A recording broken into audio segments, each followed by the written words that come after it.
تیر استعباز گرداند زیرا، گلے خوشبوئے در ہمام روزیں، رسید از دست محبوب بدستم، بدو گفتم کی مشکی آبیری، کی از بوئے دل آویز تو مستم، بگفتہ من گلے نا چیز بودم، ولیکن مدت با گل نشستم، جمال ہم نشین در من اثر کر، وگرنہ من ہما پاکم کے ہستم، تا توانی دور شو از یار بد، یار بد بدتر بود از مار بد، مار بد تنہا ہمیں بر جان زند، یار بد بر جانوں پر ایمان زند، یک زمانہ صحبتی با اولیاء، بہتر از 100 سال طاعت بیریا، صحبت صالح ترا صالح کند، صحبت طالح ترا طالح کند، مولوی ہرگز نشد مولائے روم، تا غلامی شمس تبریزی نشد۔ حمد و صلاۃ کے بعد واجب الاحترام دوستان عزیز، برادران اسلام، اللہ وحدہ لا شریک کے پاک کلام قرآن مجید فرقان حمید میں سے 19واں پارہ سورہ نمل کی چند آیات تلاوت کیا ہے۔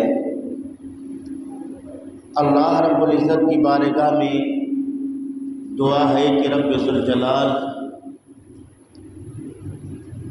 مختصر وقت میں قرآن و سنت کی روشنی میں حق و سچ بیان کرنے کی توفیق نصیب فرمائے، بیان کے بعد طرفین کو عمل کرنے کی توفیق نصیب فرمائے۔ عزیزان گرامی، گزشتہ چند جمعات سے اولیاء اللہ کے پرسعید عنوان پر فقیر کی گفتگو سماعت فرما رہے ہیں۔ آج کی تقریر کا عنوان بھی اولیاء اللہ کے شان میں، خصوصاً شیخ عبدالقادر جیلانی رضی اللہ تعالیٰ عنہ کے فضائل میں کرامات کے عنوان پر لب کشائی کرنے کی جسارت کر رہا ہے۔ اہل سنت کا اتفاق ہے، اہل سنت کا اجماع ہے، کرامات الاولیاء حق۔ اللہ رب العالمین کے جتنے ولی ہیں ان کے کرامات حق، ان کے کرامات حق ہیں۔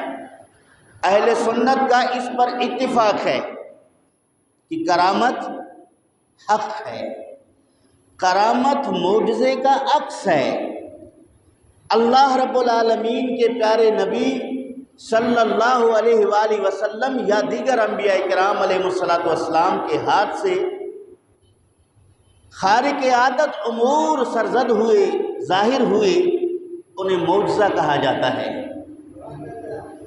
اور اللہ رب العالمین کے برگزیدہ بندے اولیاء کاملین اور صالحین کے ہاتھ سے خارق عادت افعال صادر ہوئے، انہیں کرامت کہا جاتا ہے۔ کرامت اس نبی کی حقانیت کو، اس نبی کی صداقت کو، اس نبی کی سچائی کو ظاہر کرتا ہے۔ اور جو چیزیں معجزات کے طور پر انبیاء کرام علیہ السلام کے لیے جائز ہیں اور ان جیسی چیزیں اولیاء اللہ کے لیے کرامت کی صورت میں جائز ہیں۔ اس پر قرآن مجید کی آیات بھی ہیں، مصطفیٰ کریم صلی اللہ علیہ وسلم کے ارشادات بھی ہیں۔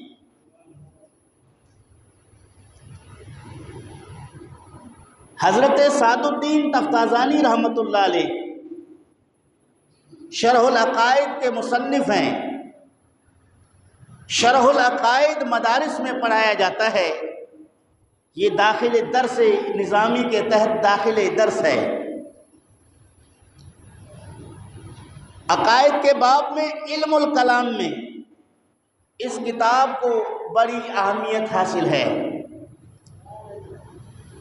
کرامات الاولیاء حقن کے زمرہ میں حضرت سعد الدین تفتازانی رحمۃ اللہ تعالی علیہ بطور نمونہ کے چند دلائل کو اشارتاً پیش فرمایا ہے، اور پھر النبراس شرح العقائد میں علامہ عبدالعزیز پرہاروی رحمۃ اللہ تعالی علیہ اس پر تفصیلی گفتگو کی ہے۔ الفقہ الاکبر حضرت امام اعظم ابو حنیفہ نعمان بن ثابت رحمۃ اللہ علیہ کی طرف منسوب ہے۔ الفقہ الاکبر کی شرح میں شرح فقہ اکبر میں ملا علی قاری رحمۃ اللہ تعالی علیہ کرامات اولیاء پر دلائل دے کر معتزلہ اور منکرین کرامت کا رد کیا ہے۔ اس سے پتہ چلا کہ اولیاء اللہ کے کرامات حق ہیں۔ کرامت اصل میں اللہ رب العالمین کا قدرت، اللہ کی قدرت کا اظہار اللہ کے برگزیدہ بندے کے ہاتھ سے ہوتا ہے۔ کام کس کا ہے؟ اللہ کا۔ اس پر خشک درخت کو، سوکھے ہوئے کھجور کے تنے کو ہاتھ لگانے سے اس خشک تنے کو ہرا بھرا کرنا، پھر اس خشک تنے میں ٹہنیاں لگنا، پھول پیدا ہونا، کھجور پیدا ہونا، پھر کھجور کا فوراً پک جانا، پھر اس کے ہلانے سے ان کے کھجور کا زمین پر گرنا قرآن سے ثابت ہے۔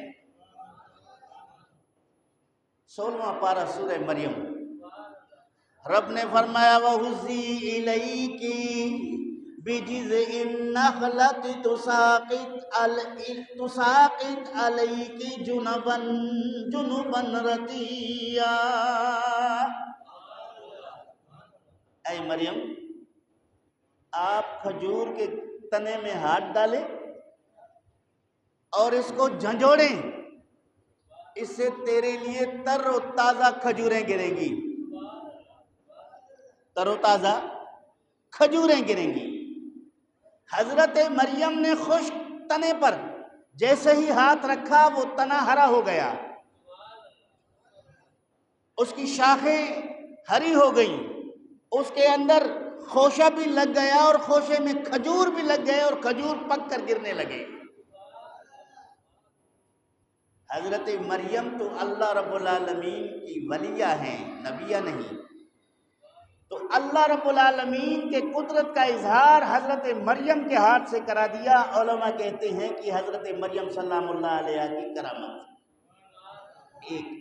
دوسری بات، حضرت مریم سلام اللہ علیہ کو حضرت زکریا علیہ السلام نے اپنے کمرہ میں تالا لگا کے تشریف لے گئے اور ان کو وہ بات یاد نہ رہی۔ جب تیسرے دن وہ آ کر دروازہ کھولتا ہے اور اندر دیکھتا ہے کہ مریم کے سامنے بغیر موسم کے پھل موجود ہیں، انگور کے گچھے موجود ہیں اور وہ موسم بھی نہیں۔ قال یا مریم انا لک ھذا، کھڑے ہو کر کہا مریم یہ پھل کہاں سے آ گئے؟ نہ ادھر ہمارے شہر میں ہے، نہ ان کا موسم ہے، اور دروازہ بھی بند ہے، کھڑکیاں بھی بند ہیں، کسی انسان کا داخل ہونا ممکن نہیں، اور یہ پھل کہاں سے آئے؟ قالت هو من عند اللہ، حضرت مریم نے کہا یہ اللہ کی طرف سے آئے۔ علماء مفسرین نے بغیر موسم کے پھل حضرت مریم کے سامنے بند کمرے میں موجود ہونے کو حضرت مریم کا کرامت کہا۔ اس سے پتہ چلا کہ کرامت کا استدلال قرآن کریم سے موجود ہے، قرآن کریم میں موجود ہے۔ اس طرح کی کئی مثالیں موجود ہیں، اس طرح کی کئی مثالیں موجود ہیں۔ معلوم ہوا کہ اگر کسی کرامت کو بیان کیا جائے اور اس کرامت کا انکار کرنا، یہ قرآن مجید کی عمومی ارشادات اور عمومی اشارات اور عمومی احکامات کا انکار ہے۔ قرآن نے کرامت کو بیان کی۔ اب جو آیت کریمہ میں نے تلاوت کیا ہے وہ حضرت سلیمان علیہ السلام کے متعلق ہے۔ سلیمان علیہ السلام اللہ کے نبی ہیں۔ جب ہدہد پرندے کو غیر موجود پایا، آپ نے کہا کہ کیا بات ہے، آج میں ہدہد کو موجود نہیں دیکھ رہا، وہ یہاں بغیر اجازت کے یہاں سے غائب اور غیر حاضر ہے، اگر وہ کوئی معقول وجہ اپنی غیر حاضری کی نہ بتائے تو میں اسے سخت سزا دوں گا، اسے ذبح کروں گا، اس کے پر اکھیڑ دوں گا۔ حضرت سلیمان علیہ السلام نے یہ بات کی، تھوڑی دیر میں ہدہد دربار میں حاضر ہوا۔ حاضر ہو کر کہا حضور میں ملک سبا گیا، وہاں ایک عورت ہے جو وہاں کی ملکہ ہے، بادشاہت اس کے اختیار میں کنٹرول میں ہے، اور وہاں کے لوگ سورج کو سجدہ کرتے ہیں، یہ منظر دیکھ کے آیا ہوں۔ حضرت سلیمان علیہ السلام نے کہا اچھا یہ منظر تو دیکھ کے آیا ہے تو پھر میرا خط لے کر جا۔ حضرت سلیمان علیہ السلام نے خط لکھا، اللہ کے نام سے شروع جو بڑا مہربان نہایت رحم والا ہے، مطیع ہو کر میری دربار میں حاضر ہو جا۔ یہ خط ہدہد نے وہاں ملکہ کے پاس پہنچایا۔ ملکہ نے خط دیکھتے ہی اپنے تمام لوگوں کے، فوجیوں کے، درباریوں کے، روسا کے اجلاس بلا کر انہیں اس خط سے آگاہ کیا، تو لوگوں نے کہا کہ ہم طاقتور ہیں، ہم جاں باز ہیں، ہم لڑنے میں اور بڑی مہارت رکھتے ہیں، لہٰذا اگر یہ دھمکی آمیز خط آیا ہے تو آپ اس کو جواب دیجئے کہ ہم جنگ کے لیے لڑنے کے لیے تیار ہیں۔ ملکہ نے کہا دیکھو انہوں نے خط بھیجا ہے، اور خط بھیجنے میں فوراً پیش میں آ کر جھگڑا کرنا یہ مناسب نہیں ہے۔ جب دو بادشاہ آپس میں لڑتے ہیں تو بے گناہ لوگوں کا خون بہایا جاتا ہے، بہتر یہی ہے کہ اس سے بات چیت کی جائے، اس سے مذاکرات کیا جائے، وہ کیا چاہتے ہیں۔ انہوں نے پھر تحفے تحائف بھی بھیجے۔ سلیمان علیہ السلام کے دربار میں جب ان کے قاصد تحفے لے کر پہنچے تو دیکھا کہ یہاں تو عجیب نظارہ ہے۔ ان کا تحفہ ان کے سامنے اونٹ کے منہ میں زیرہ کے مثل تھا۔ وہ پریشان ہو گئے کہ ہم کس کے پاس تحفے لے کر آئے ہیں جن کو اللہ نے ہر طرح کے خزائن سے نوازا ہے۔ خیر انہوں نے جا کر ملکہ کو یہ پوری اطلاع دی، سلیمان علیہ السلام کے دربار کا پورا عکس بیان کیا، تو انہوں نے کہا کہ میں وہاں جا کر ان سے ملاقات بھی کروں گی، وہ کیا چاہتے ہیں وہ بات بھی سن لوں گی۔ وہاں سے اس نے جانے کا ارادہ کیا، گھر سے نکلنے کا ارادہ کیا حضرت سلیمان کے دربار میں حاضر ہونے کے لیے۔ یہاں حضرت سلیمان علیہ السلام نے اپنے درباریوں سے کہا، قرآن فرماتا ہے قال یا ایھا الملأ ایکم یاتینی بعرشها قبل ان یاتونی مسلمین۔ اے میرے دربار میں حاضر ہونے والوں، تم میں کون ہے جو ملکہ بلقیس کے یہاں آنے سے پہلے اس کا وہ تخت لے کر آئے؟ بڑا مطالبہ ہے۔ کون ہے جو اس کا یہ تخت اٹھا کر یہاں لائے؟ اس وقت سے پہلے وہ یہاں پہنچے، اس سے پہلے اس کا تخت میرے دربار میں کوئی ہے جو پیش کرے؟ وقال عفریت من الجن انا آتیک بہ قبل ان تقوم من مقامک وَإِنِّي عَلَيْهِ لَقَوِيٌّ أَمِينٌ۔ ایک بڑے سرکش دیو نے، جن نے کھڑے ہو کر کہا حضور میں لا سکتا ہوں بتا۔ کتنی دیر میں لاؤ گے؟ ان تقوم من مقامک، جب تک آپ اپنی مجلس میں کھڑے ہیں، یہاں موجود ہیں، ابھی آپ کا مجلس برخاست نہیں ہوگا، آپ کے مجلس برخاست ہونے سے پہلے لاؤں گا۔ وَإِنِّي عَلَيْهِ لَقَوِيٌّ أَمِينٌ، میں اس کو لانے میں بڑی طاقت رکھتا ہوں، قوت رکھتا ہوں، امانت دار بھی۔ اب اس جن نے دعویٰ کیا کہ آپ کی مجلس برخاست ہونے سے پہلے میں لے آؤں گا، مجلس برخاست ہونے میں آدھا دن لگ جائے یا ایک دن لگ جائے یا چند گھنٹے لگ جائیں، اتنا وقت وہ مانگتا ہے، اتنے وقت میں لے کر آ سکتا ہوں، طاقتور بھی ہوں، امین بھی ہوں، امانت میں خیانت بھی نہیں کروں گا۔ حضرت سلیمان علیہ السلام نے اسے جانے کی اجازت بھی نہیں دی، اسے روکا بھی نہیں، قرآن نے بیان نہیں کیا، اور فوراً ایک انسان کھڑا ہو گیا۔ وَقَالَ الَّذِي عِندَهُ عِلْمٌ مِّنَ الْكِتَابِ أَنَا آتِيكَ بِهِ قَبْلَ أَن يَرْتَدَّ إِلَيْكَ طَرْفُكَ فَلَمَّا رَآهُ مُسْتَقِرًّا عِندَهُ، کھڑا ہو گیا، حضور میں لے آؤں گا تخت سے، اتنی دیر میں کہ آپ آنکھیں بند کر کے کھولیں تخت سامنے موجود ہوگا۔ کتنی دیر میں؟ آپ آنکھ بند کر کے کھولیں گے تخت موجود ہوگا۔ انسان کھڑا ہو گیا۔ جن کے مقابلے میں، دیو کے مقابلے میں، جن بھی عام نہیں، قرآن نے عفریت کا لفظ استعمال کیا ہے۔ عفریت کا مطلب جا کے دیکھیے، بڑے ہیکل دیو، سرکش، طاقتور جن کو کہا جاتا ہے، کوئی معمولی نہیں۔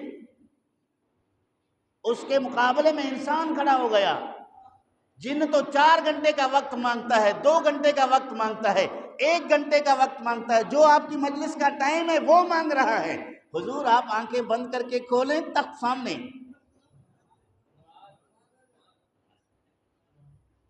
فَلَمَّا رَآهُ مُسْتَقِرًّا عِندَهُ، آپ نے آنکھیں بند کر کے کھولی تو تخت سامنے موجود پایا۔ جیسے اس نے کہا سلیمان نے آنکھیں بند کی، اللہ کے نبی نے علیہ السلام، جیسے آنکھیں کھولی تو تخت سامنے موجود ہے۔ یہ قرآن بیان کر رہا ہے، کسی کے عقل میں آئے یا نہ آئے، یہ ورا بات اگر کسی کے سمجھ میں نہ آئے تو نہ آئے، لیکن قرآن پر ایمان تو ہے نا۔ قرآن بیان فرما رہا ہے کہ آنکھیں بند کر کے کھولا تو تخت سامنے موجود ہے۔ فاصلہ کتنا ہے؟ فاصلہ آنے جانے میں 2 مہینہ درکار ہے۔ گھوڑے پر سوار ہو کر جائے ملک سبا، اور وہاں سے وہ تخت لے کر آئے گھوڑے پر سوار ہو کر، 2 مہینے کا وقت درکار ہے، اور یہاں آنکھیں بند کر کے کھولو تخت سامنے موجود ہے۔ اسماعیل حقی رحمۃ اللہ علیہ روح البیان میں فرماتے ہیں کہ اس شخص کا نام آصف بن برقیہ تھا، حضرت سلیمان علیہ السلام کے خالہ زاد بھائی تھے، یعنی حضرت سلیمان علیہ السلام کی والدہ، آصف بن برقیہ کی والدہ، یہ دونوں آپس میں بہنیں تھیں، اور وہ حضرت سلیمان علیہ السلام کا صحابی تھا اور آپ کا کاتب تھا۔ حضرت سلیمان علیہ السلام جو کچھ لکھواتے اسی کو حکم کرتے کہ خط لکھو، یہ مسئلہ لکھو، یہ بات لکھو، یہ فیصلہ لکھو۔ وہ حضرت سلیمان علیہ السلام کے دربار میں بیٹھ کر کتابت کی خدمت انجام دیتا تھا، اور حضرت سلیمان علیہ السلام کا رشتے میں خالہ زاد بھائی تھا، نبی نہیں تھا، نبی تو پیغمبر سلیمان علیہ السلام تھی۔ جب حضرت سلیمان علیہ السلام نے دیکھا تخت موجود ہے، قال هذا من فضل ربی، یہ تو مجھ پر میرے رب کا فضل ہے کہ اللہ نے میرے صحابہ میں، اللہ نے میرے ساتھیوں میں، اللہ نے میری امت میں ایسے صاحب تصرف لوگ بھی پیدا کیے ہیں جو آنکھ بند کرنے سے پہلے پہلے اتنی وزنی تخت کو لا سکتے ہیں۔ یہ اللہ کا اگر آصف بن برقیہ اتنی دور جا کر وزنی تخت کو لے آئے، کسی کو کوئی فرق نہیں پڑتا، کسی کے عقیدے میں فرق نہیں پڑتا، کسی کے ایمان میں فرق نہیں پڑتا۔ اگر یہی بات قرآن مجید سے ہٹ کر حدیث میں بیان ہوتا، کس میں؟ حدیث میں بیان ہوتا، پھر لوگ اس پر کیا فیصلہ کرتے، اس پر کیا حکم لگاتے؟ کہتے قال الالبانی ھذا موضوع، البانی نے کہا کہ یہ موضوع ہے۔ قال ابن تیمیہ ھذا ضعیف، ابن تیمیہ نے کہا کہ یہ ضعیف ہے۔ قال ابن قیم ھذا مجہول، ابن قیم نے کہا کہ یہ مجہول ہے۔ اپنے اپنے اماموں کے قول پیش کرتے اور حدیث کا انکار کرتے۔ کوئی ضعیف کہہ کر انکار کرتا، کوئی مجہول کہہ کر اقرار کرتا، کوئی معلول کہہ کر انکار کرتا، کوئی موضوع کہہ کر انکار کرتا۔ اب قرآن میں بیان ہے، انکار کی گنجائش، قرآن میں بیان ہے تو اب انکار کی گنجائش نہیں ہے۔ یہ اس بات کی دلیل ہے کہ اللہ رب العالمین کے برگزیدہ بندے، جس کو رب ذوالجلال نے یہ تصرف اور قوت عطا فرمایا ہے، وہ اتنے دور جا کر وزنی تخت کو بھی لا سکتے ہیں اور پہنچا سکتے ہیں۔ یہ ان کی کرامت ہے۔ میں ذرا اپنے دیوار کے دوسرے طرف دوستوں کی خدمت میں عرض کروں، کتاب کا نام ہے تذکرۃ الرشید۔ کیا نام ہے؟ اونچی آواز میں کہہ دو، تذکرۃ الرشید۔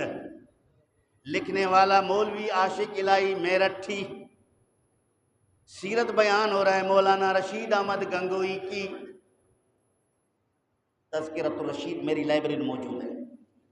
لکھتا ہے کہ ایک شخص جو اللہ رب العالمین کے برگزیدہ بندے ہیں، جس کا نام ہے حاجی عبد الرحیم۔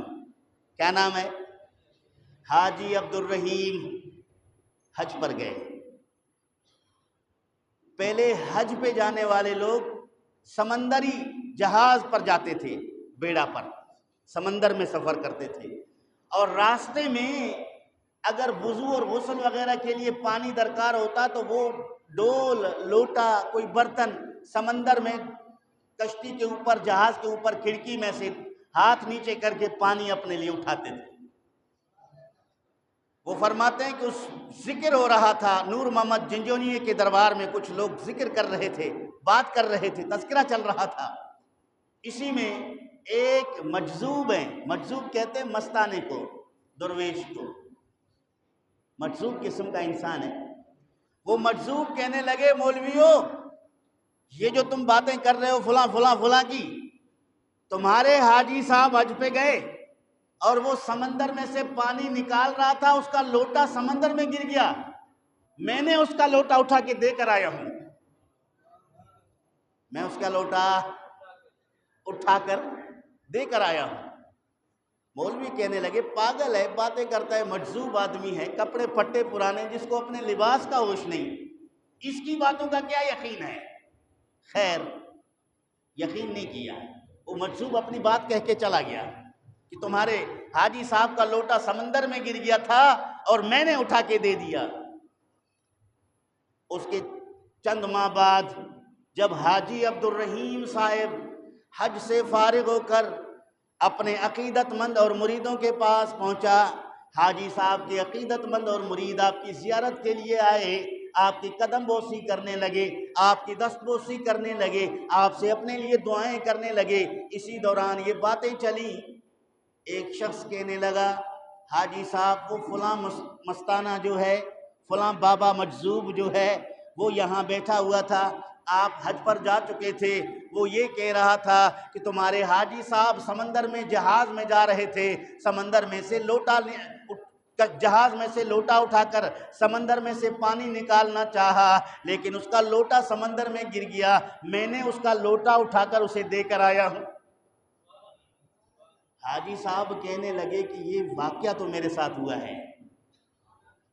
حاجی عبدالرحیم کہنے لگا کہ وہ مجذوب جو کہہ رہا ہے وہ کہہ رہا ہے، لیکن یہ واقعہ میرے ساتھ ہوا ہے کہ سمندر میں ہمارا یہ جہاز چل رہا تھا، مجھے وضو کے لیے پانی کی ضرورت تھی، میں نے ہاتھ بڑھا کے لوٹا اٹھا کے سمندر میں سے پانی لینا چاہا، میرے ہاتھ سے لوٹا گر گیا، میں جھانکنے لگا کہ لوٹا اگر پانی کے اوپر ہے، ہاتھ پہنچے تو میں اس کو اٹھا لوں، اتنے میں سمندر سے ایک غیبی ہاتھ ظاہر ہو گیا، پانی میں سے ایک غیبی ہاتھ ظاہر ہو گیا، وہ آگے بڑھ کر اس لوٹے کو پکڑا اور پانی بھر کے مجھے دے کر غائب ہو گیا۔ مستانہ مجذوب ہے۔ ایک مجذوب کو اللہ نے یہ تصرف دیا ہے کہ زمین پر بیٹھے ہوئے سمندر کے اندر جہاز چلنے والے حاجی کے لوٹے گرنے کو بھی جانتا ہے، پھر اس وقت اس کی مدد کے لیے بھی پہنچ سکتا ہے، لوٹا اٹھا کر دے سکتا ہے۔ اگر تذکرۃ الرشید پر یقین رکھنے والے تمام علماء دیوبند اگر اپنے پیر کی کرامت مانتے ہیں تو آؤ پیرانے پیر کی کرامت بھی مان لو۔ اگر حاجی عبدالرحیم کو مجذوب لوٹا دے سکتا ہے، مولوی غلام محمد کی بغداد سے اگر عبد القادر مدد کر سکتا ہے۔ اگر وہ بات صحیح ہے تو یہ عقیدہ بھی صحیح ہے، اگر میرے عقیدے پر فتویٰ ہے تو اس عقیدے پر بھی فتویٰ لگاؤ جو تمہاری کتابوں کے در درج ہے۔ بات حقیقت ہے، یہاں تو قرآن کہہ رہا ہے کیا؟ وَقَالَ الَّذِي عِنْدَهُ عِلْمٌ مِّنَ الْكِتَابِ أَنَا آتِيكَ بِهِ قَبْلَ أَن يَرْتَدَّ إِلَيْكَ طَرْفُكَ۔ آنکھیں بند کرو، آنکھیں کھولو، تخت اپنے سامنے موجود پاؤ گے۔ انسان کا دعویٰ ہے، وہ آدمی جس کے پاس کتاب کا علم ہے، ایک عالم کا دعویٰ ہے۔ اگر یہ عالم دعویٰ کر لے، قرآن اس کو بیان کر دے اور اس پر ایمان لانا فرض، اس کا انکار کرنا کفر۔ اب کوئی کہہ سکتا ہے کہ اس کی اپنی طاقت ہے؟ نہیں، اس کو یہ قوت اللہ نے دی ہے، یہ تصرف اللہ نے دیا ہے۔ اللہ کے تصرف دینے سے، طاقت دینے سے، قوت دینے سے، خدا کی اذن سے ایک آن میں ہزاروں میل کے فاصلہ طے ہو جائے تو یہ اللہ کی قدرت ہے، ولی کی کرامت۔ یہ اللہ کی قدرت ہے، ولی کی کرامت ہے، طاقت اپنی کوئی نہیں کہتا۔ اس لیے حضرت شیخ عبد القادر جیلانی رضی اللہ تعالیٰ عنہ فرماتے ہیں، نظرت الی بلاد اللہ جمعا کخردلۃ علی حکم اتصالی۔ میں نے نظر اٹھا کے اللہ کے شہروں کی طرف دیکھا، اللہ کے تمام شہر میرے ہتھیلی پر مثل رائی کے موجود ہیں، مثل رائی کے موجود ہیں۔ پھر آپ فرماتے ہیں اگر میرا مرید مشرق میں ہو، میں عبد القادر مغرب میں ہوں، اور اس کو مجھ سے کسی قسم کے مدد کرنے کی ضرورت پڑے تو میں اس کی مدد کر سکتا ہوں، یعنی اس کی 70 ڈھانپ سکتا ہوں۔ یہ بہجت الاسرار کے اندر بھی موجود ہے، اور شیخ عبدالحق محدث دہلوی رحمۃ اللہ علیہ کی کتاب اخبار الاخیار کے اندر بھی موجود ہے، اور اخبار الاخیار ابھی میرے ٹیبل یہاں پہ موجود ہے، ابھی میں اگر آپ کہیں تو 1 منٹ میں کھول کے دکھا سکتا ہوں، فارسی ایڈیشن۔ حضرت شیخ عبد القادر جیلانی رحمۃ اللہ تعالی علیہ کی یہ تصرف کو بیان کر رہے ہیں۔ حضرت غوث اعظم رضی اللہ تعالیٰ عنہ کو اللہ پاک نے کرامت سے نوازا ہے، اور خود فرماتے ہیں، قال اللہ تعالی فی بعض کتبہ، اللہ تعالیٰ جل شانہ نے اپنے بعض کتابوں میں ارشاد فرمایا ہے، یا ابن آدم انی انا اللہ لا الہ الا انا، اے آدم کے بیٹے میں اللہ ہوں، میرے علاوہ کوئی معبود نہیں ہے، میری صفت یہ ہے میں کسی چیز کے متعلق کہتا ہوں کہ ہو جا، میرے کہنے سے وہ چیز ہو جاتی ہے، تو میری اطاعت کر لے، تو میری فرمان برداری کر لے، پھر میں تجھے اپنا یہ صفت عطا کروں گا، پھر جس چیز کے لیے تو کہے گا تیرے کہنے سے وہ چیز ہو جائے گی۔ شرح فتوح الغیب، اگر علماء موجود ہیں میں حوالہ دوں تاکہ اگر کوئی تحقیق کرنا چاہے، میری گفتگو کو وزن کرنا چاہے، دیکھنا چاہے کہ یہ کتاب و سنت میں کس طرح کہاں کہاں موجود ہے، تو میں ان علماء کے لیے ان کی خدمت میں عرض کر رہا ہوں۔ مقالہ نمبر 16، مقالہ نمبر 16، فتوح الغیب کا مقالہ نمبر 16، آپ اگر اس کا شرح دیکھنا چاہیں گے، شرح فتوح الغیب میرے پاس موجود ہے، افغانستان کابل کا ایڈیشن فارسی زبان میں، اس کے صفحہ نمبر 100 پر موجود ہے۔ شیخ عبدالحق محدث دہلوی رحمۃ اللہ علیہ نے اس کی شرح کی ہے، فرماتے ہیں کہ اللہ رب العالمین کے ایسے برگزیدہ بندے جن کو اللہ نے یہ صفت عطا کیا ہے، ان میں ایک حضرت غوث اعظم رضی اللہ تعالیٰ عنہ کی ذات گرامی بھی ہے۔ اس کو صاحب تکوین کہتے ہیں تصوف میں، اس مقام پر پہنچنے والے اولیاء کے جماعت کو تکوینی کہتے ہیں۔ صاحب تکوین اس مقام پر پہنچتا ہے، اللہ رب العالمین کا اتنا ناز بردار بندہ ہو جاتا ہے کہ اللہ تعالیٰ جل شانہ اس کی بات کو نہیں ٹالتا، اس کی بات کو اللہ نہیں ٹالتا۔ یہ فتوح الغیب کے اندر موجود ہے۔ دوسری بات، نبی اکرم صلی اللہ تعالی علیہ وآلہ وسلم نے فرمایا کہ رب ذوالجلال کے کچھ ایسے بندے ہیں جن کے بال بکھرے ہوئے ہیں، چہرے پر گرد و غبار ہے، کپڑے پھٹے پرانے ہیں، لوگوں کے دروازوں سے دھتکارے ہوئے، دور کیے ہوئے ہیں، لیکن وہ اللہ رب العالمین کے اتنے ناز بردار بندے ہیں۔ لو اقسم علی اللہ لبرہ، اگر وہ اللہ رب العالمین کی ذات پر کسی کام کے ہونے کا قسم کھا کر کہہ دیں، اللہ تعالیٰ وہ ضرور کر دیتا ہے۔ بقسم خدا کی کہہ کر کہ اللہ کی قسم ایسا ہوگا تو اللہ ان کے قسم کو توڑے گا نہیں، کر دے گا۔ یعنی ان کا وہ ناز بردار ایسے بندے دنیا داروں کے نزدیک وہ اس مقام کے نہیں کہ ان کو قریب بٹھائیں، چونکہ ظاہری اعتبار سے وہ دنیا سے دور نظر آتے ہیں، تو لہٰذا دنیا دار اس کی طرف توجہ نہیں کرتے، اپنے سے دور کرتے ہیں، لیکن وہ اللہ کے اتنے قریب ہیں، خدا کے اتنے قریب ہیں، اگر وہ جلال میں آ کر یا اللہ کی محبت میں سرشار ہو کر قسم کھا کر کہہ دیتے ہیں تو رب ذوالجلال وہ قسم پوری کر دیتا ہے۔ حدیث مسلم کے اندر موجود ہے۔ اس کے بعد آئیے بخاری شریف پڑھتے ہیں۔ بخاری شریف کے اندر حدیث موجود ہے کہ میرا بندہ کثرت نوافل کی وجہ سے میرا قرب حاصل کرنا چاہتا ہے، جب وہ میرا قرب حاصل کرنا چاہتا ہے میں اللہ اسے اپنا محبوب بنا لیتا ہوں، جب میں اسے اپنا محبوب بنا لیتا ہوں میں اس کی آنکھیں بن جاتا ہوں جس سے وہ دیکھتا ہے، میں اس کے کان بن جاتا ہوں جس سے وہ سنتا ہے، میں اس کے ہاتھ بن جاتا ہوں جس سے وہ پکڑتا ہے، میں اس کے پیر بن جاتا ہوں جس سے وہ چلتا ہے۔ اگر وہ میرا بندہ مجھ سے پناہ مانگے میں اللہ ضرور اسے پناہ دے دیتا ہوں، اگر وہ کسی چیز کے متعلق مجھ سے سوال کرے میں اللہ ضرور عطا کر دیتا ہوں۔ بخاری ہے۔ تو عزیزان گرامی، اس مقام پر جب بندہ پہنچتا ہے تو اللہ تعالیٰ جل شانہ ان کو وہ قرب عطا فرما دیتا ہے، ان کو وہ مقام عطا فرما دیتا ہے، وہ اللہ کے اتنے ناز بردار بندے ہو جاتے ہیں۔ ان کرامات کا انکار کرنا جہل ہے، ان کرامات کا انکار کرنا جہل ہے۔ معتزلہ کا عقیدہ ہے قرآن و سنت میں کرامات موجود ہیں، قرآن و سنت میں کرامات موجود ہیں، لیکن لطف کی بات یہ ہے کہ میں قرآن و سنت کے بعد ان مخالفین کی کتابوں کا بھی مطالعہ کرتا ہوں، میں ان کے گھروں میں ان کے گھر کی تلاشی لے لیتا ہوں، میں ان منکرین کے جامع تلاشی لے کر ان کے جیب سے کرامت کا عقیدہ نکال کے دکھا سکتا ہوں۔ اپنے لوگوں کے لیے انہوں نے یہ کرامتیں مانی ہیں، اگر انکار کیا تو اللہ کے ولی کے لیے انکار کیا، اگر انکار کیا ہے کسی رب ذوالجلال کے برگزیدہ بندے کے متعلق کیا ہے۔ جمال اولیاء پڑھیے شیخ اشرف علی تھانوی کے، آپ حیران ہو جائیں گے، آپ یہی کہیں گے کہ اگر یہ اس طرح کے عقیدے رکھنے والے لوگ ہیں پھر یہ سنی کیوں نہیں ہیں۔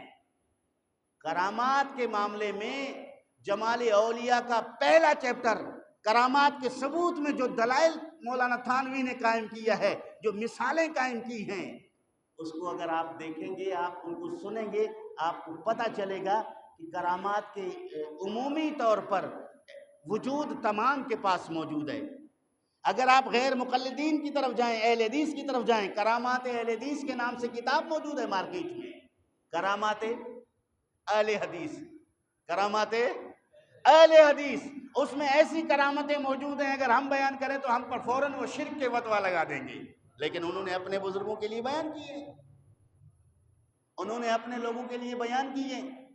ہم کہتے ہیں کہ یا شیخ عبد القادر جیلانی شیئن للہ، کیا کہتے ہیں؟ یا شیخ عبد القادر جیلانی شیئن للہ۔ یہ بعض اولیاء، بعض صوفی بزرگ اپنے مریدوں کو مشکل کے وقت، کسی مشکل میں وہ پھنس جائے، پھر اس کو وظیفہ بتاتے ہیں کہ اول آخر درود شریف پڑھو، یہ سورۃ الفاتحہ پڑھو، سورہ اخلاص پڑھو، آیت الکرسی پڑھو، سورہ یاسین پڑھو، فلاں سورہ پڑھو، اس کے بعد 500 مرتبہ، کوئی کہتا ہے 1100 مرتبہ، کوئی کہتا ہے 11 مرتبہ یا شیخ عبد القادر جیلانی شیئن للہ پڑھو، مصیبت اللہ دور کر دے گا، مشکل اللہ دور کر دے گا، بگڑی بن جائے گی، معاملات حل ہو جائیں گے۔ اور اس پر تجربہ ہے، یہ مجرب ہے، یہ مجرب ہے۔ بعض لوگوں کی دماغ میں یہ وظیفہ جو ہے شرک اور کفر کی صورت میں انہیں نظر آتا ہے، کیونکہ چشمہ انہوں نے لال لگا دیا ہے، اس چشمے میں یہ صاف ستھرا عقیدہ بھی ان کو شرک نظر آتا ہے۔ یا شیخ عبد القادر جیلانی شیئن للہ کا مطلب کیا ہے؟ سنو ترجمہ، اس کا ترجمہ یہ ہے کہ اے شیخ عبد القادر جیلانی، خدا کے واسطے مجھے عطا کیجئے، خدا کے واسطے مجھے کچھ دیجئے، خدا کے واسطے مجھے کچھ دیجئے۔ اگر خدا کے واسطے مجھے کچھ دیجئے مانگنا شرک ہوتا تو سارے بھکاری کافر ہوتے۔ یہ جو لوگوں کے سامنے سوال کے لیے ہاتھ بلند کرتے ہیں، ہر بھکاری یہی کہتا ہے کہ اللہ آپ کا بھلا کرے، خدا کے واسطے مجھے دے دے۔ آپ کو کہہ رہا ہے نا، حاجی صاحب اللہ آپ کا بھلا کرے، خدا کے واسطے مجھے دے دے، سیٹھ صاحب اللہ آپ کا بھلا کرے، خدا کے واسطے مجھے دے دے۔ کسی نے بھی ان پر کفر کا اور شرک کا فتویٰ نہیں لگایا۔ اگر یہی سائل بھکاری بن کر غوث اعظم سے مانگتا ہے تو کفر اور شرک کا فتویٰ لگ جاتا ہے، کیوں؟ ان کی خدمت میں عرض ہے ہدیۃ المہدی پڑھیں۔ اگر آپ اہل حدیث سے تعلق رکھتے ہیں تو ہدیۃ المہدی پڑھیں، اگر آپ دیوبند سے تعلق رکھتے ہیں تو شمائم امدادیہ پڑھیں، اگر آپ دیوبند سے تعلق رکھتے ہیں امداد الفتاویٰ پڑھیں، اگر آپ دیوبند سے تعلق رکھتے ہیں فتاویٰ رشیدیہ پڑھیں۔ آپ کے بزرگوں نے بھی یہ وظیفہ اپنے مریدوں کے لیے کہا ہے، انہوں نے کہا کہ عام لوگ نہ پڑھیں، جو خاص لوگ ہیں، جو اس عقیدے سے واقف ہیں، جو اس مسئلے کو سمجھتے اور جانتے ہیں، وہ پڑھیں، باقی نہ پڑھیں۔ کفر کی اجازت تو کسی کے لیے نہیں ہے نا، نہ پیر کے لیے، نہ مولوی کے لیے، نہ خاص کے لیے، نہ عام کے لیے، کفر تو سب کے لیے کفر ہے۔ پتہ چلا کہ اگر یہ آپ قید لگاتے ہیں تو اس قید سے عقیدہ ثابت ہوئے کفریہ نہیں ہے۔ اگر عقیدہ کفریہ ہوتا تو کسی کے لیے بھی روا نہ ہوتا، تو پتہ چلا کہ عقیدہ کفریہ نہیں ہے، بلکہ شیخ الحدیث علامہ محمد ایوب بشاوری نے یا شیخ عبد القادر جیلانی کے وظیفہ کو حدیث سے ثابت کیا ہے، حدیث سے اس مسئلے کو اخذ کیا ہے فقہی اعتبار سے۔ فرماتے ہیں کہ مصطفیٰ کریم صلی اللہ علیہ وسلم نے فرمایا من اعطا للہ ومنع للہ واحب للہ وابغض للہ فقد استکمل الایمان۔ جس نے اللہ کے لیے عطا کیا، اللہ کے لیے دیا، جس نے اللہ کے لیے نہیں دیا، روکا، اور جس نے اللہ کے لیے محبت کی، جس نے اللہ کے لیے بغض رکھا، اس نے اپنے ایمان کو مکمل کر لیا۔ تو اللہ کے لیے دینے والا مومن ہوتا ہے، تو غوث اعظم مومن ہیں، بلکہ مومنوں کے سید اور سردار ہیں، اس لیے وہ اللہ کے لیے دینے والے ہیں، تو سائل ان کی دربار میں جا کر مانگتا بھی ہے۔ اور وہ دوسری نسبت سے وہ ایک وسیلہ ہوتا ہے، کیا ہوتا ہے؟ ذریعہ ہوتا ہے۔ کسے می دہت کسے می دہانت، خدا می دہت خدا می دہانت، یہ عقیدہ ہے مسلمانوں کا۔ کوئی کسی کو نہ دیتا ہے، نہ کوئی کسی کو دے سکتا ہے، اللہ ہی دیتا ہے، اللہ ہی دلاتا ہے۔ باقی جتنے اسباب ہیں سب وسیلے، کیا ہیں؟ وسیلے ہیں۔ مطلقاً اگر آپ بات کریں گے، حقیقی دینے والی ذات خدا کی ہے، اور اللہ رب العالمین نے کسی کو دیا ہے رزق زمین کے ذریعے، کسی کو اللہ نے رزق دیا ہے تجارت کے ذریعے، کسی کو اللہ نے رزق دیا ہے ملازمت کے ذریعے، کسی کو اللہ نے کس کے ذریعے دیا ہے، تو یہ اسباب ہیں۔ اسی طرح اس سبب کو سامنے رکھ کر بطور وسیلہ کے اللہ رب العالمین کی بارگاہ میں طلب کی جائے تو اس میں کوئی حرج نہیں ہے۔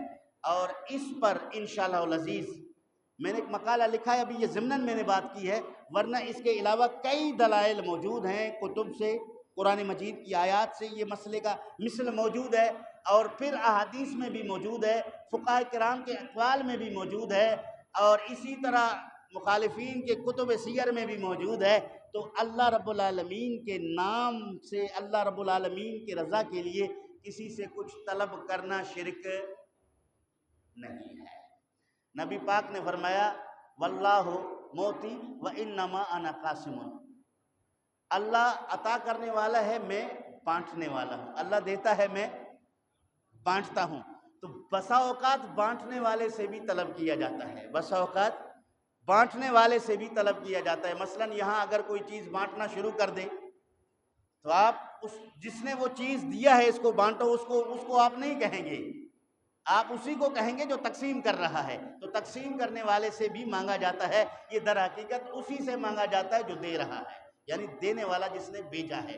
اور رسول اکرم صلی اللہ علیہ وسلم کی بارگاہ میں صحابہ نے حضور سے طلب بھی کیا، انی اسالک مرافقتک فی الجنہ، یا رسول اللہ میں آپ سے آپ کی جنت میں رفاقت چاہتا ہوں، آپ سے سوال کرتا ہوں کہ آپ جنت میں مجھے اپنا رفیق بنا دیں۔ مصطفیٰ کریم صلی اللہ علیہ وسلم نے فرمایا یہ تو ہو گیا ہے، اور کچھ مانگ لے، یہ تو مل گیا آپ کو کہ آپ جنتی بھی بن گئے، مصطفیٰ کریم کی رفاقت بھی مل گئی، اور کچھ مانگنا ہے تو مانگ لے۔ اس نے کہا بس یا رسول اللہ جنت مل گئی، جنت میں آپ کے ساتھ رہنے کا، رفاقت کا جو موقع مل گیا، مجھے اور کچھ نہیں چاہیے۔ تو اس موقع پر نبی پاک نے اس ربیہ ابن کعب اسلمی کو فرمایا کہ اب کثرت کے ساتھ سجود کے ذریعے میری مدد کیجیے۔ شارحین نے فرمایا کہ جنت کی بشارت ملنے کے بعد بھی اللہ کی عبادت سے کوئی بے پرواہ نہ ہو جائے، اس وجہ سے رسول اکرم صلی اللہ علیہ وسلم نے اس کو عبادت کی طرف پھر توجہ دلایا کہ جنت تجھے مل گیا ہے، اب سجدوں کے عوض میں نہیں، عبادت کے عوض میں نہیں، لیکن سجدے اور عبادت یہ تجھ پہ خدا کی طرف سے فرض ہے، اس میں کوتاہی نہ کیجیے، اس میں میری مدد کیجیے، یعنی شفاعت کا ذریعہ بن جائے۔ تو عزیزان گرامی یہاں سے پتہ چلا کہ کسی سے کچھ طلب کرنا، ہاں اس کو بالاستقلال معبود سمجھ کر یا بالاستقلال معطی سمجھ کر طلب کرنا، یہ کوئی مسلمان نہیں کرتا۔ سب ذریعہ اور سبب مانتے ہیں، لہٰذا ذریعہ اور سبب کے تحت اگر کسی سے کچھ طلب کر دیا جائے تو اس پہ جھٹ سے فتویٰ نہیں لگتا۔ اگلے جمعے پر انشاءاللہ العزیز جو اہل سنت کے ہاں 11ویں شریف کا معمول ہے، 11ویں شریف کا معمول ہے، 11ویں شریف پر گفتگو کروں گا، اس پر آپ کو دلائل دوں گا کہ 11ویں شریف کس طرح کا ہے اور اس کے جواز کے لیے شرعی کیا حکم ہے۔ بعض لوگوں نے 11ویں شریف پر حرمت کے فتوے لگائے، اتنا سخت فتویٰ لگا دیا کہ آپ اگر اس کو سنیں گے آپ کے آنکھوں سے آنسو بہے گا، دل خون کے آنسو روئے گا کہ وہ حرام ہے، خنزیر کی طرح مردار ہے، خنزیر کی طرح مردار ہے۔ پروفیسر طالب الرحمن کی گفتگو نیٹ پر موجود ہے، ایک دفعہ نہیں کہہ رہا، سینکڑوں مرتبہ کہہ رہا ہے کہ وہ خنزیر سے زیادہ بدتر ہے، برا ہے اور مردار ہے، حرام ہے، ناجائز ہے، غیر کا نام آ گیا، غوث اعظم کا اس پہ نام آ گیا، چیختا چلاتا ہے، حالانکہ اس کی یہ سب سے بڑی جہالت ہے۔ میں انشاءاللہ اس پر بھی گفتگو کروں گا، بتا دوں گا کہ آپ کو اگر ہم کہہ دیں 11ویں شریف کے حوالے سے کہ یہ بکرا غوث اعظم کی 11ویں کا ہے، وہ بکرا حلال ہے، جائز ہے، اس میں کسی قسم کی حرمت اور مردار کا فتویٰ لگانا یہ زیادتی ہے، اور مسلمانوں کے متفقہ قدیم صدیوں سے چلتے ہوئے عقیدے پر ضرب کاری ہے، ہم کبھی اس کو برداشت نہیں کریں گے۔ غوث اعظم کا بکرا کہنے سے وہ بکرا حرام نہیں ہوتا، اور علماء مفسرین نے جو اس آیت کریمہ جس سے استدلال کرتے ہو کیا مطلب لیا ہے اس کو سامنے رکھ کر اگر کوئی بات کرے تو تمام علماء کے نزدیک وما احل بہ لغیر اللہ کا مطلب یہ نہیں ہے کہ کسی چیز کو آپ صرف کسی کی طرف منسوب کرو گے وہ خنزیر کی طرح حرام ہو جائے گا۔ اس تمام مفسرین نے لکھا عند رفع الصوت عند ذبحہ، ذبح کے وقت آواز کو بلند کرنا۔ آپ جانور کو ذبح کرو بسم اللہ اللہ اکبر کہہ کر، حلال ہے۔ بسم اللہ اللہ اکبر کہہ کر ذبح کرو، کیا ہے؟ حلال ہے۔ کوئی مسلمان ذبح کرتے وقت جانور کو اللہ کے کسی بندے برگزیدہ ولی کے نام سے ذبح نہیں کرتا۔ ہم تو ذبح کرتے وقت تو نہیں کہتے یا عبد القادر جیلانی، تو نہیں کہتے، یا غوث اعظم دستگیر، ہم تو یہ نہیں کہتے۔ ذبح کرتے وقت کیا کہتے ہیں؟ بسم اللہ اللہ اکبر۔ اس کے بعد دعا کیا کرتے ہیں؟ یا اللہ ہم نے یہ صدقہ آپ کی رضا کے لیے کیا ہے، اس کا جو ثواب پہنچتا ہے یہ ہماری طرف سے غوث اعظم کی روح کو ہدیہ کیجیے۔ یہ کہاں سے حرام اور مردار ہو گیا؟ پہلے مسلمان کا عقیدہ اور فلسفہ سمجھنا چاہیے۔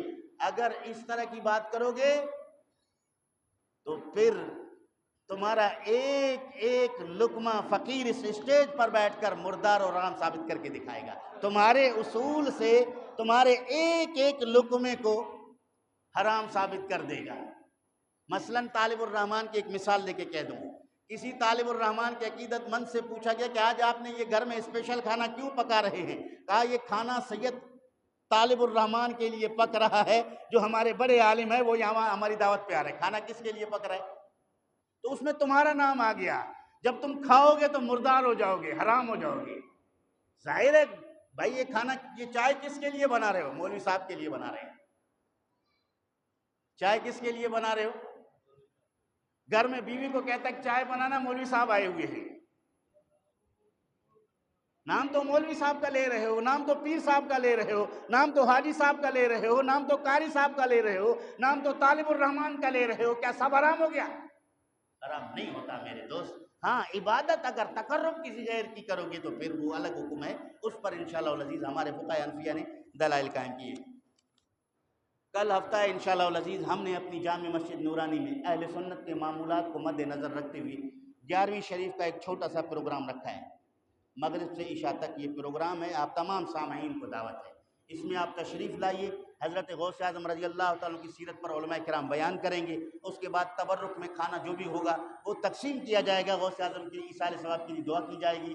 ہم اپنے معاملات مسائل غوث اعظم کے وسیلہ سے رب ذوالجلال کی بارگاہ میں طلب کریں گے، اس لیے آپ تمام احباب کو دعوت ہے۔ کل یعنی ہفتہ مغرب سے عشاء تک یہ پروگرام خصوصی ہے، ویسے یہ اثر سے شروع ہے لیکن پروگرام کی خصوصی نشست جو ہے مغرب سے عشاء تک ہے، اس میں آپ تشریف لائیے۔ دوسرا ہمارے یہ محترم دوست یہ محمد اسحاق، ان کے بیٹے کا ایکسیڈنٹ ہوا، جو گلاب عیسیٰ نام ہے، گلاب لقب سے مشہور ہے اور کافی دنوں سے وہ بے ہوش ہے۔ دعا کریں اللہ تعالیٰ اس کو صحت عطا فرمائے، ہوش عطا فرمائے۔ نوجوان سا بچہ ہے، روزگار کے سلسلے میں گیا ہوا تھا، واپسی میں وہ روڈ ایکسیڈنٹ میں حادثے کا شکار ہو گیا۔ ان کے والدین رشتہ دار سب پریشان ہیں، ہم سب اس کے لیے دعا کریں گے، اللہ تعالیٰ جل شانہ ان کو جلد از جلد صحت کاملہ عطا فرمائے۔ جتنے اور بیمار ہیں، حادثات میں شکار ہوئے ہیں، مریض ہیں، سب کے لیے دعا ہے اللہ تعالیٰ تمام کی بگڑی بنائے۔ جن دوستوں نے سنتیں نہیں پڑھے سنتیں پڑھے۔